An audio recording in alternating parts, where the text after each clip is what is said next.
Great morning, students. I hope you all are fine. Today we are going to understand the remaining question answers of chapter number 8, Introducing Python. Our question number 4 is, what are data types? Explain any two data types in Python. तो देखो, a data type represents the type of data stored in a variable. एक variable के अंदर जो आप data store करते हो उसका टाइप क्या है, वो किस तरीके का टाइप डेटा है, वो आपको डेटा टाइप बताता है। Python has various standard data types based on the types of value stored in variable. तो अब देखो, डिफरेंट टाइप ऑफ डेटा हो सकता है, तो उसके कॉरस्पॉन्डिंग पाइथन के पास बहुत सारी डेटा टाइप्स हैं। Some example of data types used in Python are int, float, string, bool. Integer values के लिए इंट है, डेसिमल वैल्यूज के लिए फ्लोट है, स्ट्रिंग टाइप्स के लिए एसटीआर है, एंड बुलियन वैल्यूज यानी 1 2 ट्रू फॉल्स इस 0 1 सॉरी एंड ट्रू फॉल्स के लिए आपके पास बुलियन है। अब फ्लोट, अब हमें क्योंकि कोई टू एक्सप्लेन करनी है तो first one that I am explaining is float. Represents floating point values, यानी जिन नंबर का डेसिमल यानी फ्रैक्शनल पार्ट होता है।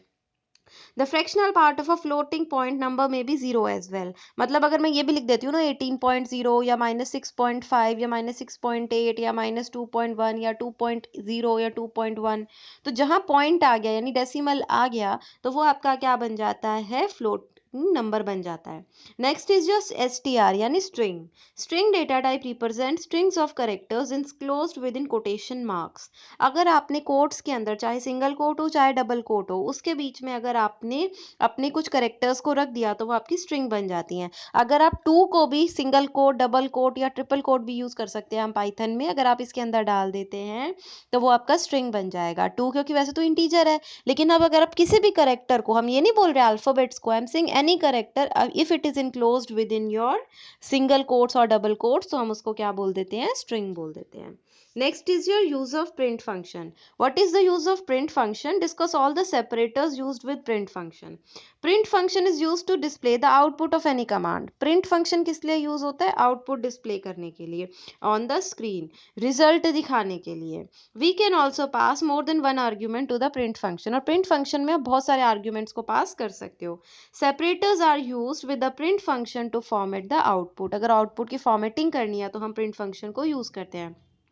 The separators used in Python are using comma operator. जो सेपरेटर्स होते हैं ना, वो सेपरेट तो करते ही हैं, अलग अलग तो करते ही हैं, तो वो जब अलग करते हैं तो वो कॉमा ऑपरेटर को यूज करते हैं। When you use comma operator as the separator among the values are displayed with the space between them. तो बेसिकली कॉमा से होता है क्या है, आपका स्पेस आ जाता है। तो पहला जो आप यूज करते हो दैट इज योर टी यानी टैब स्पेस।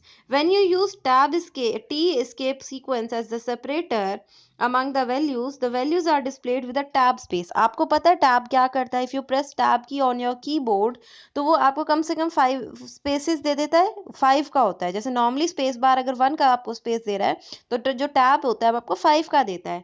ठीक है, तो वो यही बोलता है कि जब भी आप टैब अगर स्लैश टी का यूज करते हैं, सीक्वेंस एस्केप सीक्वेंस का यूज करते हैं, तो उन दो जो वैल्यूज होंगी, जो फर्स्ट वाला आपका वेरिएबल यूज हुआ होगा और जो सेकंड वेरिएबल यूज हुआ होगा, या जो भी वैल्यूज आप प्रिंट करवा रहे हैं, जो भी इंफॉर्मेशन आप प्रिंट करा रहे हो, तो उनके बीच में 5 का स्पेस आ जाएगा। नेक्स्ट इज जो स्लैश एन यानी न्यू लाइन करेक्टर। और new line character in Python is use to end a line and start a new line. जैसे आपका नॉर्मली एंटर होता है, इसके लिए when you press your enter तो आप नेक्स्ट लाइन में चले जाते हो, न्यू लाइन में चले जाते हो।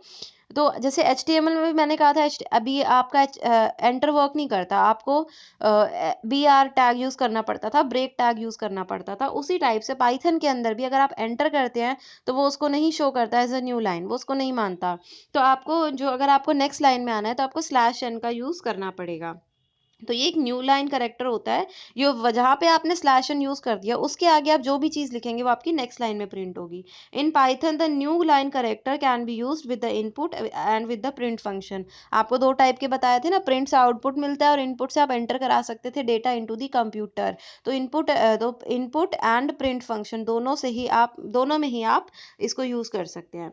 Next is what is an interpreter, how is it different from a compiler. आपको बताया था कि लैंग्वेज प्रोसेसर्स बताए थे थे आपको, जो ट्रांसलेट करते हैं लैंग्वेज को, मशीन लैंग्वेज को हाई लेवल लैंग्वेज में, हाई लेवल लैंग्वेज को मशीन लैंग्वेज में। तो बेसिकली जो हम यूज़ करते हैं, जो आपके इंटरप्रेटर, जो आपके लैंग्वेज प्रोसेसर्स हैं, वो होते 3 टाइप्स के हैं, यानी ट्रांसलेटर्स होते हैं आपके 3 टाइप्स के हैं, assembler, interpreter and compiler. But जो फिलहाल हम डिस्कस कर रहे हैं, they are interpreter and compiler, क्योंकि जो हमारा पाइथन है वो इंटरप्रेटेड लैंग्वेज है, वो इंटरप्रेटर को यूज़ करती है, वो आपकी कंपाइलेशन नहीं होती। तो इनके बीच में क्या डिफरेंस होता है? इंटरप्रेटर एक लैंग्वेज प्रोसेसर है। When you type a command next to the Python prompt, आपको पता है प्रॉम्प्ट में आपको कमांड लिखनी होती है, तो जब आप जो भी कमांड लिखेंगे in the interactive mode of Python and press enter, the interpreter converts the command into machine language. तो इंटरप्रेटर क्या करेगा? आपने तो देखो हाई लेवल लैंग्वेज में लिखी, आपने इंग्लिश में लिखा, लेकिन कंप्यूटर तो इंग्लिश जानते ही नहीं, उसको तो कन्वर्ट करवाओगे ना, तो वो यही करेगा, वो उसको कन्वर्ट कर देगा into machine language. After processing the interpreter again converts a machine code into human readable form. तो वो उसके बाद क्या कर देगा, वो उसको जब वो चेक कर लेगा, कंप्यूटर अपनी प्रोसेसिंग कंप्लीट कर लेगा, उसने तो आप कंप्यूटर ने तो मशीन लैंग्वेज में आंसर बनाया होगा, तो what language this interpreter is going to do, it is going to reconvert that machine language output into high level language, human readable form. ठीक है, तो ये काम होता है इंटरप्रेटर का। कंपाइलर भी लैंग्वेज प्रोसेसर है, जो कन्वर्ट कर देता है high level language program into machine language and vice versa, just like an interpreter. However, unlike an interpreter, compiler does this in a single step.